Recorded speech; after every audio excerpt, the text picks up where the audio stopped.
There is a very prominent guy out there who seems to be very well received by Messianics and Christians alike. His name is Rabbi, I'm using the quote marks, Rabbi Jonathan Cahn. Okay. Now, somebody sent me this link. This is so awesome. Basically, here's my argument against Cahn. Okay. I believe that Cahn is a genuine guy. I think he truly believes what he's saying. I think that he got a little bit of taste of I don't know, stardom or something, and now he's using that, and he needs to keep writing. So he's making all these books and all these DVDs and everything. He misuses the word mystery. First of all, he constantly says everything is a mystery. That he doesn't. I don't think he understands how the word mystery works. Here's my big problem with Cahn, though. What Cahn does, and he said that he doesn't do this, and so people, if he said he doesn't do this, then he must be telling the truth. He has taken the message of replacement theology, and he has wrapped it up in this Jewish messianic bow and represented it to Christians and to messianics, and everybody's just falling all over themselves for this. It's replacement theology. Let me explain that real quick so that you don't think I'm just going off half-cocked here. What Cahn has said is that America is falling victim to the curses of the covenant of Israel. And the reason that that's happening is because the founding fathers of America placed themselves under the Word of God. They built this country on the Word of God. Okay? And so now, since they haven't kept God's commandments, God is judging them. And God is judging them according to the covenant, and these covenant curses are now coming upon America. Here's the problem with that. America is not Israel. America can't just say, we want to be a part of Israel's covenant. God didn't offer the covenant to America. God offered it to Israel. It is Israel's covenant, not America's. Somebody can't just say, I want that covenant, and then it applies to them. That's not how it works. So you can only assume that if the covenant curses apply to America, then what else applies to America? The covenant blessings apply to America as well. If they keep the covenant, then they'll be blessed. If they break it, they'll be cursed. That is putting America in Israel's place. That is what replacement theology is. Does he push that so far to say that Americans should be keeping Shabbat and... No, of course not. He's part of the MJAA, so he thinks Torah's been done away with. I can only assume. He and Stepikoff are in similar... I can only assume that they are just good chums. Okay? They're both rabbis. But this is where it gets real fun, okay? Oh, I thought we were already having fun. Well, we are having fun. Listen to this. This just came out not even a month ago. I'm going to have to stop this and do a little explaining here and there, but let's just get right into it. So what happened is that on this day in autumn, suddenly the Associated Press, not Christian, not prophecy, they send forth an image to America, and the image is of the cow with the number 7 on its head. Okay, now what he's talking about, I'm going to stop it here for you. What he's talking about is in Pittsburgh, okay, there was a picture of a cow. It's black and white. There's a white spot on the cow's head that is in a perfect 7 shape. Comes down to the nose. The bottom of the 7 comes down to the nose. Okay. Cool, I didn't see that.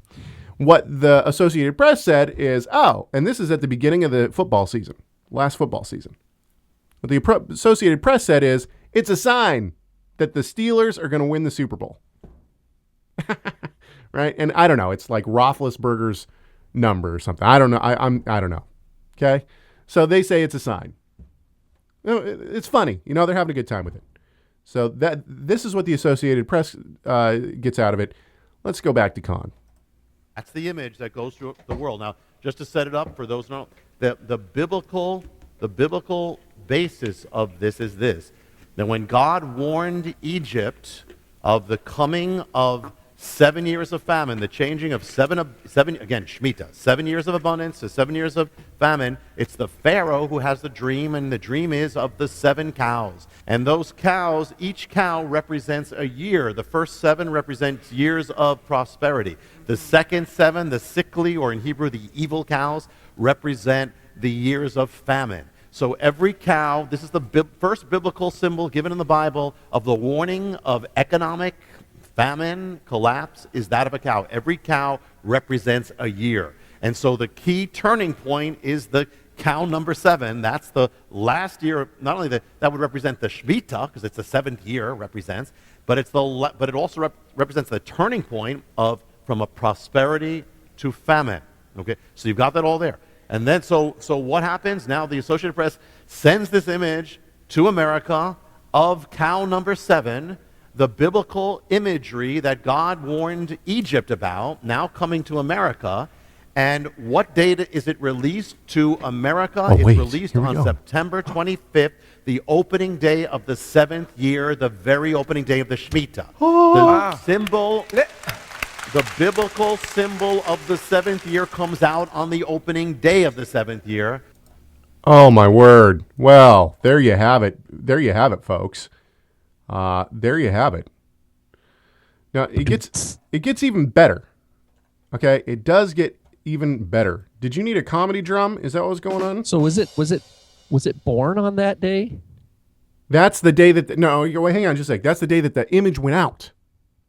Oh, the official release Release of was the associated image. with the year of release. That's right. Now, okay. I get it. Now, hang on just a sec. Releasing the image is the release of the Shemitah year. Okay, so wait, hang on You just a see sec. the parallel? Okay, yeah. I get the parallel. Hang on. Check this out, though. So you would think that, okay, 1 cow, that represents the first 7 of plenty.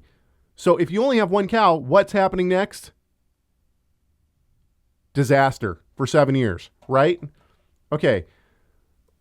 But let's just listen to the next clip. This is unbelievable. Did you know that I just looked it up? They named it Baby Ben, which is Benjamin. Oh, he brings that up in the clip. All this is in your show notes, too. By the way, here we go. Listen to this. First of all, for a cow to have a number 7 to begin with, that's something. That's beyond. But then to have... That's something. That's something. That's a sign. That is a sign right there. Okay, hang on. And since I'm a sign seeker, I found a sign. Okay, here we go. Hang on. Represents the 7th year. So you have, and that's not, it's the Shemitah. So here it goes out on that day. Now I come here, and this is all part of God's, I believe, working. I'm sharing it with you here last time. And then it turns out, and I only know this because I watched the show. Hang on just a second. I have to stop. Steven in the chat room says, "What about the talking donkey sign? There is an abundance of talking donkeys in America." Okay, hang on. Let's keep going. Do we have any animal farmers signs? from Texas. We need like a cow clip or something. Okay, anyway. Here we go. 2 farmers from Texas. Yes. Hep and Pam, is that it? Hep And and so Pam. he said, Yeah. well, we have a cow like that. We have a calf that was just born. And then he looked. Yeah, and then what I saw here is that you looked at your records and you actually put the timing of the birth of the cow. And when you looked at the timing of the cow, it was born on September 25th, the same opening day of the Shemitah, the opening of the 7th year. The day they Same released the Not image. only is it enough to have a cow with the number 7, now there are 2 cows with the number 7, and both the same exact day. That's What do Just like you with the think, Hummer. Rabbi? What do you think God's saying through this? Well, I one- wanted to Rabbi, ask- tell us what God means. yeah. My first chance. One is the Bible speaks in the matters of judgment, there have to be 2 witnesses. Oh, listen to the crowd just eat it Before up. the matter of judgment can be passed, there are 2 witnesses. Here there are 2 cows with the number 7 confirming, the second confirming. Wait, hang on just a sec. First of all, let's just Can an animal testify? let's clarify this real quick. If you had In a 2 of court? them, and it makes 14, wouldn't that mean that all of it's over? How does this mean that the second one is starting? that the second half was starting.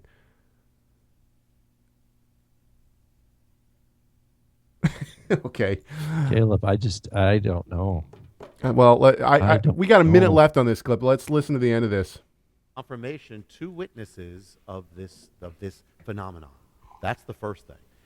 Secondly, it's interesting because there are different types of cows. I mean, when one was male and one is female, one is a red heifer. I mean, on top of everything, red heifer, which is, you know, listen to the crowd eat it up. Cow, right? Yeah. It's a spiritual But- cow. I mean, that's a biblical. Yeah, but notice something in the it's kind of completes it all, because in the warning that was given to Egypt through the dream of Pharaoh, it wasn't just 7 cows. I don't even. Okay, let's stop this. I don't even need to. There's 41 seconds left on this clip. It's so stupid. I don't even want to go on with it. It's that dumb. It's the fascination with signs. I cannot believe that people buy this. I don't know.